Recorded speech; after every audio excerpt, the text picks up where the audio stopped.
സാറേ എങ്ങോട്ടാ? ചേട്ടാ ആ പോത്താനേക്കാട്. എന്നാ ചേട്ടാ എന്നാ? ഒന്നുമില്ലടാ, ഞങ്ങളിത് അപ്പുറത്ത് ഇറങ്ങിക്കോളാം.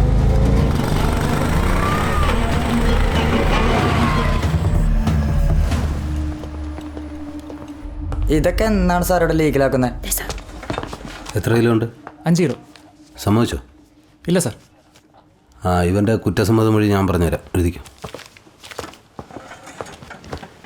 ക്രൈം നമ്പർ 1048/2019 നമ്പർ കേസിലെ 1-ാം പ്രതിയായ മഹേഷ്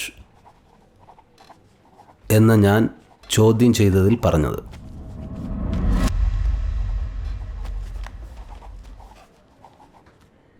ഞാനും ഇടുക്കി ജില്ലയിലെ കാളിയാർ എന്ന സ്ഥലത്തുള്ള എൻ്റെ പ്രിയ സുഹൃത്ത് സ്റ്റീഫനും ചേർന്ന്. സ്റ്റീഫനോ? സാറേ ആരേ സ്റ്റീഫൻ? കഴിഞ്ഞ മാസം പരിചയപ്പെടുത്തടാ. ആദ്യത്തെ ആഴ്ചയിൽ ഏതോ ഒരു ദിവസം തമിഴ്നാട്ടിലുള്ള സേലം എന്ന സ്ഥലത്തെത്തി. സേലോ? കൊണ്ടുപോവാം. അവിടുന്ന് മുരുകൻ എന്ന വ്യക്തിയുടെ കയ്യിൽ നിന്ന് കാശ് കൊടുത്ത് 10 കിലോ കഞ്ചാവ് വാങ്ങി തിരിച്ച് ട്രെയിനിലൂടെ നാട്ടിലെത്തി. അവിടുന്ന് കഞ്ചാവ് വീതിച്ചെടുത്തു.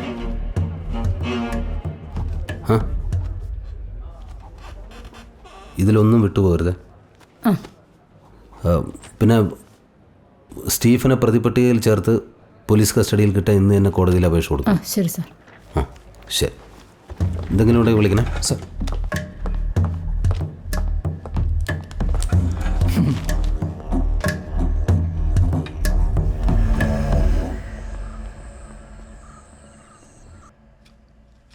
എന്നാ മച്ചി, മരുന്നൊന്നും സമയത്ത് കഴിക്കാറില്ലേ? എല്ലാം കൊച്ചായിരുന്നു ഡോക്ടറെ നോക്കിയിരുന്നത്. ഇനി മുതൽ ശ്രദ്ധിക്കണം കേട്ടോ. പേടിക്കാനൊന്നുമില്ല, ഷുഗറൊന്നും ലോ ആയതാ.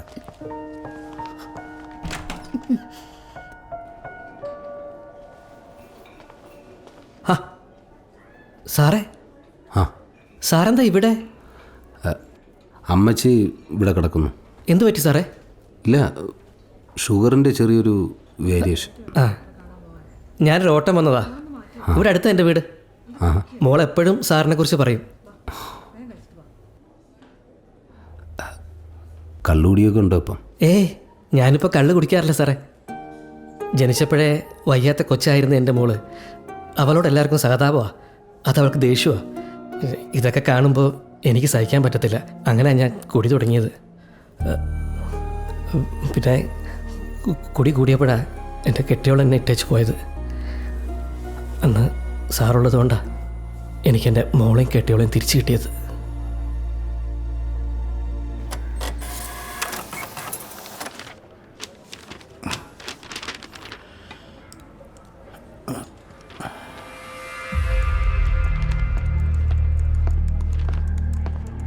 സർ, സ്റ്റീഫനെതിരായ കേസ് ഹൈക്കോടതി ക്വാഷ് ചെയ്തു. കൂട്ടുപ്രതിയുടെ മൊഴിയുടെ അടിസ്ഥാനത്തിൽ മാത്രം മറ്റൊരാളെ പ്രതിയാക്കാൻ പറ്റില്ലെന്ന്. സ്റ്റീഫനെ കസ്റ്റഡിയിലെടുക്കാനുള്ള നമ്മുടെ പ്ലാൻ ഇനി നടക്കില്ലല്ലേ സാർ?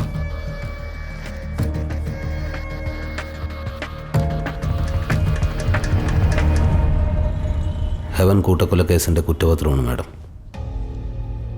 സ്റ്റീഫൻ തന്നെയാണോ പ്രതി? അതെ മാഡം. Are you sure? എൻ്റെ ഫൈൻഡിങ്സ് ഒക്കെ തെറ്റായിരുന്നു. സ്റ്റീഫൻ തന്നെയാണ് പ്രതി. കവർച്ചയായിരുന്നു motive.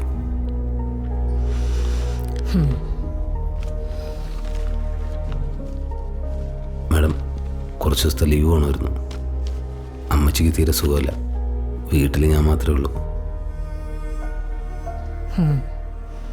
Thank you madam.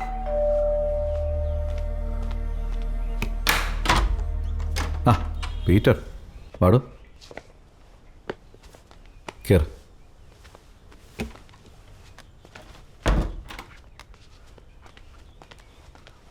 ഇരിക്കടോ. Wife ഇവിടെ ഇല്ല, ഞാൻ ചായ എടുക്കാം. വേണ്ട സാർ.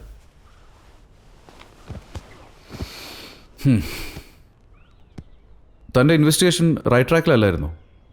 പിന്നെ തോറ്റി? ഞാനത് ക്ലോസ് ചെയ്യുമെന്ന് സാറിന് തോന്നുന്നുണ്ടോ? കൊല്ലപ്പെട്ടത് എൻ്റെ കുഞ്ഞും കൂടെയാണല്ലോ. ചില കാര്യങ്ങൾ നേർവഴിയേക്കാൾ നല്ലത് അല്പം വളഞ്ഞ വഴിയാണ്. ഞാൻ അതുവഴി ഒന്ന് പോയി നോക്കി. സ്റ്റീഫനെ കസ്റ്റഡിയിലെടുക്കാനുള്ള നമ്മുടെ പ്ലാൻ ഇനി നടക്കില്ല അല്ലേ സാർ?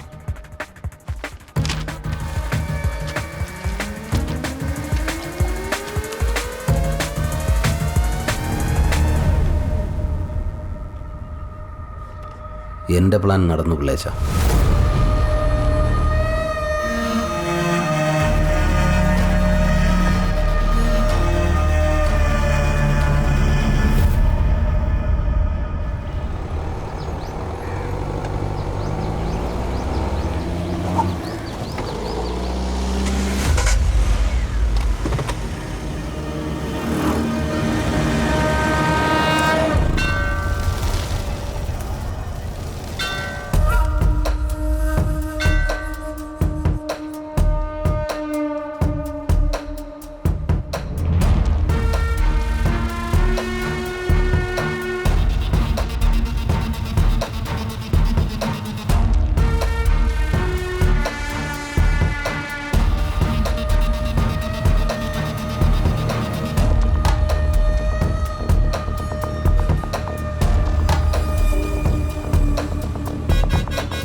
സാറാണല്ലേ സ്റ്റീഫന് വക്കാലത്ത് ഏർപ്പാടാക്കിയത്?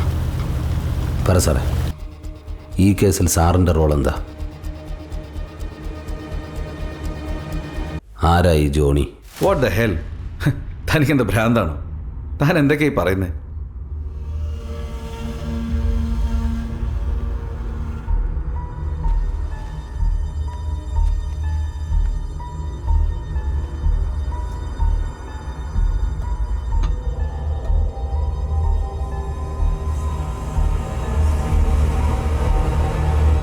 നീ പറയും.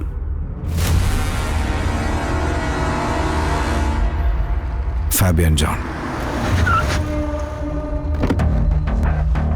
ജോണിൽ നിന്നും ഫാബിയനിലേക്കുള്ള വളർച്ച വളരെ പെട്ടെന്നായിരുന്നു.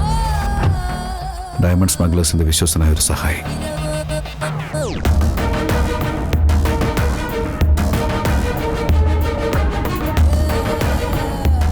അയാളുടെ careers ഗർഭിണികളായിരുന്നു. Attention ladies and gentlemen, we are approaching our destination.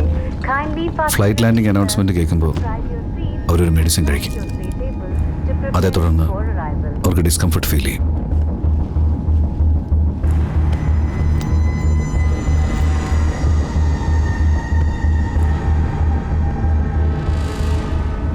Cabin ക്രൂവിൻ്റെ ഫസ്റ്റ് എയ്ഡ് പരാജയപ്പെടുമ്പോൾ മെഡിക്കൽ എമർജൻസി എക്സിറ്റ് അനൗൺസ് ചെയ്യും.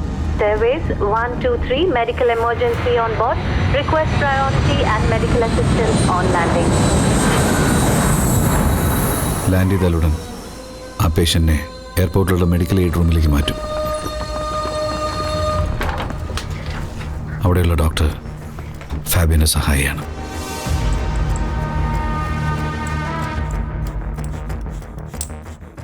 ഡയഗ്നോസിസ് പോലും ചെയ്യാതെ അവർക്ക് നേരത്തെ കരുതിയ ആൻറ്റിഡോട്ട് ഡോക്ടർ നൽകും. പിന്നീട് അവരെ മെഡിക്കൽ കോളേജിലേക്ക് റെഫർ ചെയ്യും.